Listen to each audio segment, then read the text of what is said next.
Hello, and thank you for joining us for today's webinar, Insurance and Risk Management Cyber-Liability for MSPs.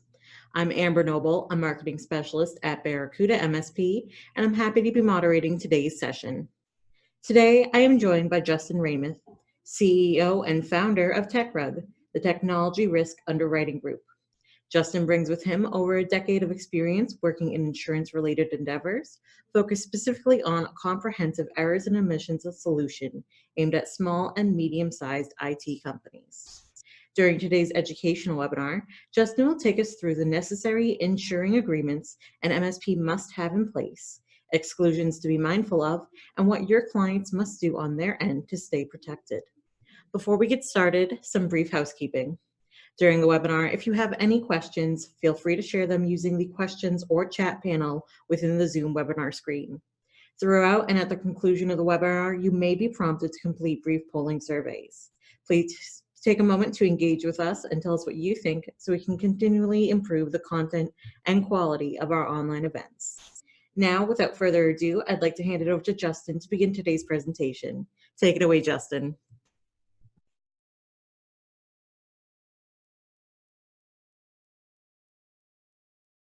But hopefully to 15, 20 minutes. I don't want to go too long. I want to keep it specific. I just wanted to go over because we get a lot of questions, not only what coverages should an MSP carry, but in today's environment, what kind of what practices and procedures and what limits that they should be looking at. So I want to try to address those two things: what you should carry, and kind of some risk management techniques that we're seeing a lot of our more established MSPs use to properly protect themselves, insulate, isolate, mitigate themselves from as much risk as possible. So I just want to start off. I mean, a lot of, hopefully the folks on this call are seeing that, the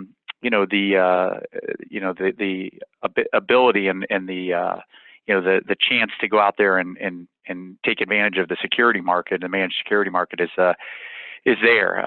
I know that, when we see our underwriting team, when we're getting in applications on renewals and stuff like that, they'll report to me that over half of our MSPs, are up year over year. So, there's a lot of opportunity out there. But with that is, maybe some people have seen on this call or heard about, there's also a lot of risk. And, we're seeing statistics now that say that the cyber attacks, could soon rival a major hurricane. I actually saw just earlier this week, I had gotten an email from a London syndicate, and they had seen last quarter a spike of almost 40% in cyber liability claims. And of that 40%, roughly 25% were MSPs. So, keep in mind, they also write, standalone cyber for like a doctor and standalone cyber for a lawyer, and they'll write software development firms. So they write a lot of other industries, but a quarter of the claims that they've seen have come from MSPs.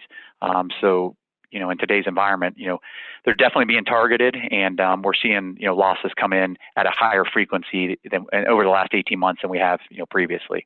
So I wanted to get into this and just kind of talk a little bit about your errors and omissions insurance policy. A lot of people that will contact us will say, hey, we've got E&O policy or an E&O policy, and we should be good to go. So, I think that we're amazed at the number of clients that think, hey, I've checked the box, I've got an E&O policy, I'm good to go. And, as you can tell by the slide, probably know what the answer is. It's false, it's not. So you're talking about an unregulated policy when you're dealing with cyber liability, errors and omissions insurance. These policies have been around for 20-ish years. If you compare that to like a doctor's medical malpractice, it's been around for over 100 years. So there is no standardized form. As we continue, years from now, and these carriers, as they get more and more, claims that come in, and they get used and more experience in writing these type of policies, I don't know that they'll ever be completely standardized, but they will come to some sort of standardization where it'll be hard to tell the difference between one carrier and another. But today that's just not the case. So if you think in terms of like your workers' comp or your auto insurance, those policies, again, I'm going to use the word, I guess, regulated. It doesn't really matter what carrier you're with in terms of your auto insurance. If you get into a situation and you wreck your 3-year-old Honda, they're going to give you the value of the 3-year-old Honda. Same with your workers' comp policy. If you've got tech that throws out their back and they have to go to the urgent care, the workers' comp is going to pay for it. But when we're dealing with cyber liability, errors and omissions insurance, that's just not the case. So I'm going to get to a slide here in a slide or two that'll show you, a carrier and what they call cyber liability and what they're covering in there, and you'll see that it's not really a comprehensive cyber liability, errors and omissions insurance policy. So just wanted to go over again, just quickly 5 points, some common claims and exclusions that we see. First of all, up until, I guess, recently, I would say the last 18 months, the number one claim that we had seen for the last 14 years was client data loss claims. So the backup didn't work, or there was a situation if you're moving information from, one server, one environment to another, and some data gets lost. So client data loss up until about 18 months ago was the number one claim that we would see.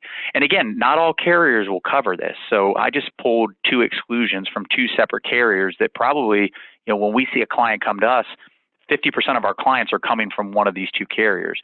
Carrier A, if you look here, that they're clearly telling you in the exclusions that they will not cover any sort of if the backup, this one has to do with backup, but if there's corruption, destruction of content as a failure of the backup, then they will not pay that claim. So they bolted that onto the exclusion page. And so if you're, again, if you're looking at a report and the backup shows that it's working and something happens and you go to pull that backup and you didn't check it other than that report and you can't restore from a backup, this carrier is saying, hey, if the client sues you, we're not going to stand beside you. The other carrier that I pulled here, they just come out with a flat, we won't cover client data loss. So, at the top again, you can see there that the exclusions based on any sort of repair, correction, replacement, reproduction, reprinting, restoration. If you go down to number 1, it talks about any service, proprietary data, or information of any type. So in other words, if you do something that causes your client to replace, reproduce, or restore information of any type, they're saying we're not going to stand beside you on that. So, making sure that you've got client data loss is obviously extremely important. In this environment, like I said, if we would have held this webinar 18 months ago, I'd tell you the number one claim we see is client data loss. Unfortunately, now we're starting to see a lot of network security failures, and that's where we're seeing, MSPs being targeted, in this environment. And I can tell you that having done this for almost 15 years now, the first 14 years, me and my staff answered a lot of coverage questions, kind of what we're going to go over here with these next slides. Does my policy cover A, B, C, and D? Now we're answering, if this happens, do I have the right limit? So we're having limit calls, not coverage calls. But making sure that you've got a full first and third party network security policy or insuring agreement on your policy is going to be extremely important. When I say first party speaks to your company. When I say third party, it speaks to your client. So a third party claim would be, for example, your well, let's just use a tool set. If your tool set gets compromised, you guys are going to have some loss on your end, in terms of there's going to have to be an extortion, some sort of ransomware payment. There's going to have to be forensics that's going to be brought in to make sure that no PHI or PII was compromised. You might have some hardware that was damaged that you might have to replace. You might run into some business interruption. So that's what I mean by first party claim. The third party is then when they go through your tool set to access your clients and shut down your clients are going to turn around and say, hey, there was somebody that was unauthorized within my network, and as a result of that, I couldn't operate my business for a week, 2 weeks, and I'm coming after you. So you got to protect yourself from third-party network security failures. Now, here's an example of a carrier that kind of gives you a checklist, and they've got 3 versions of this policy form that you can add. On the left-hand side, that first column, again, they will call this a cyber liability, errors and omissions insurance policy. But if you go and you look here under the first party coverages, you could see right here, cyber extortion NA, not applicable. So they won't even add this to this first policy form. If that one domino falls from the cyber extortion, as we talked about, you might suffer a business interruption loss. Not going to cover that.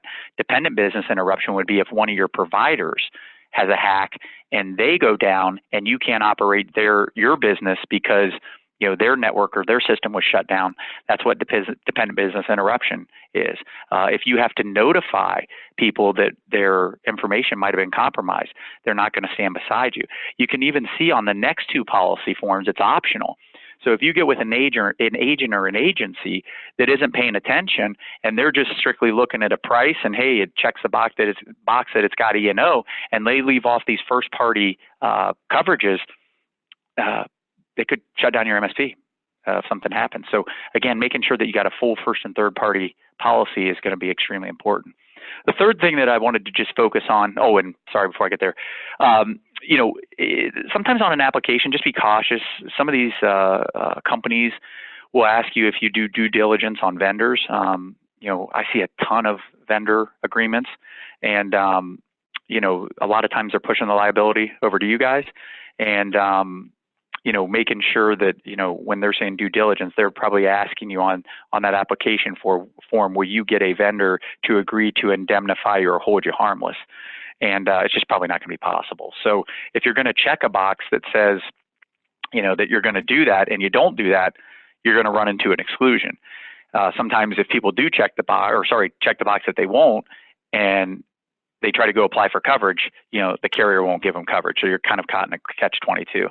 Another thing that I've seen, common in these policies is, failure to install, apply security to software update, releases, patches. Now, it's tricky in this environment because you want to obviously do it as soon as possible. But, sometimes you guys will get, releases or patches and you'll have to wait, a couple days. This is kind of a carrier. If you look at it, they're saying, hey, if you're running version 1.1 and version 1.2 came out last night and you didn't go to version 1.2, you could potentially run into trouble. So I just want to kind of point out those two exclusions. The third one that we often see is a rogue employee. We've had situations where MSPs haven't been able to turn off access for a particular employee, or that employee was able to go back in somehow and get access to client systems, and then they shut down, the client systems. These aren't particularly good claims to be in, and ultimately something might happen to that rogue employee. I've been on situations where, they've had to do jail time, but it still doesn't prevent you getting sued, because at the end of the day, the contract is between you and your client. It's not with a specific employee in that client. So you're responsible for your employees. So again, making sure that you've got rogue employee coverage, and even monitoring if you're going to let go of some people or change staff. Making sure that credentials and that their ability to get in the system is shut off very quickly. The third one is breach of contract. Fourth one is breach of contract claims. So I would say that's probably on 85% of our claims. A lot of times, again, using the backup example, you guys will put in the agreement that you're responsible for the backups and you're going to provide a backup. And then if something happens and you go to pull the backup and it only recovers, 3/4 of the data and that 1/4 is missing, they're going to sue you for breach of contract, because they're going to say, I paid for you to back up my data. You told me in the contract you would. You didn't. As a result, I have a loss. I'm coming after you for breach of contract. So again, about 85% of our claims, we see that. And then the last thing I wanted to point out was vendor coverage. There's, again, just been some situations where we've had our MSPs, because of maybe access to, certain vendors, or, being able to expose some vulnerabilities and the tool sets and stuff like that, patches not being done correctly, they've been able to get in and do some damage. And so this is where I kind of pointed out to you guys, and I'm going to show you on the application, this carrier is asking, do you have a written contract in place with your vendors? Which of course you're going to answer yes. But then they're asking, are you contractually able to recover as a result of a breach from this vendor? Again, I'm just speaking on behalf of the contracts I've read. Usually that answer is going to be no. So again, you could run into a problem where if you think and you go ahead and you check a box yes, and you actually can't, they can point and say, hey, listen, you told us you'd be able to do this. We offered the rates and the premium based on that. So again, I just wanted to kind of highlight real quick, and then we're going to kind of switch more into risk management. The 5 coverages to be mindful of and pay attention to. The first one being client data loss. The second one being first and third party network security coverage. The third one being a rogue employee.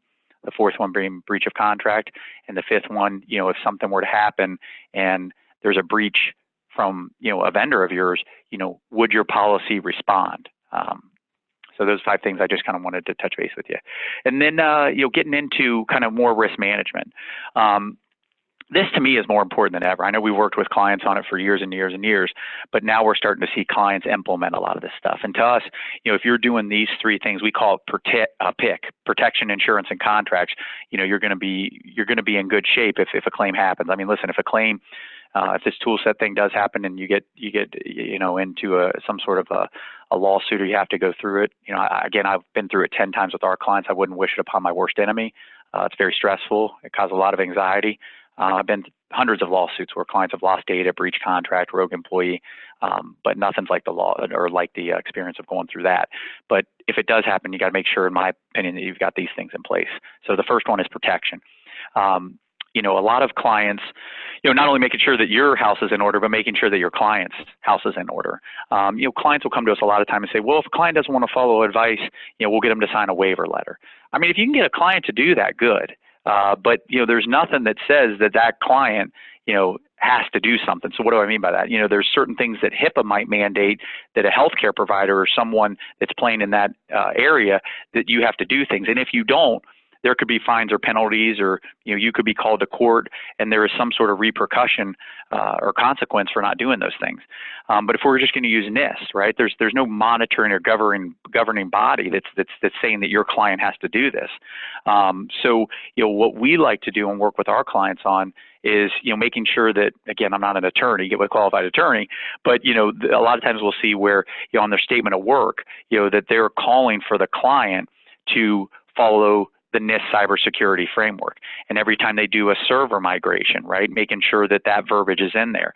Another thing that, you might want to pay attention to is making sure that the clients are carrying cyber. I think it's, for our MSPs, we tell them it's a good business continuity plan, and it's a good risk management plan. What do I mean by business continuity is, if you have a client that's, 6 months into a 36-month agreement, and they leave, let's say it's a medical client, they leave a unencrypted laptop in the back of a Lyft or an Uber at an AMA conference, and they're on the hook, for the state of New Jersey, just picking a state, that says you have to provide credit monitoring, you have to do, have a forensic company come in, be subject to regulatory fines and penalties. As a result of that, they could be on the hook for $250,000. If they don't have a cyber policy and they go away, you just lost 30 months of reoccurring revenue out the door. Again, the other thing from risk management, making sure that your clients have a cyber policy, it can help protect your limits if there is a claim, and your tool set's compromised. It could also, if you have, and I think everyone probably has these clients where you've got Sally or Joey who you've told 10 or 11 times not to click on that link, and they click on the link for the 11th time, and that time they end up sending $50,000 to someone they shouldn't have. Ultimately, are you going to be on the hook? I don't know. It depends, again, what the contract says and what's in there. But, might they try and test your limits? Yeah, they might. So, making sure that your clients are following, some sort of, I guess, NIST cybersecurity framework, or some sort of governmental body or regulatory body that will say, hey, listen, here are the guidelines.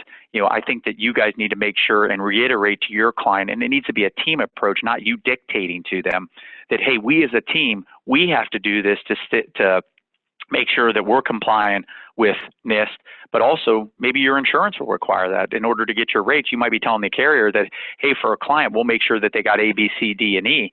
If that client's only doing A and B with you, and you told them they're going to do the rest, and you get into a situation where there's a claim, you could be in trouble.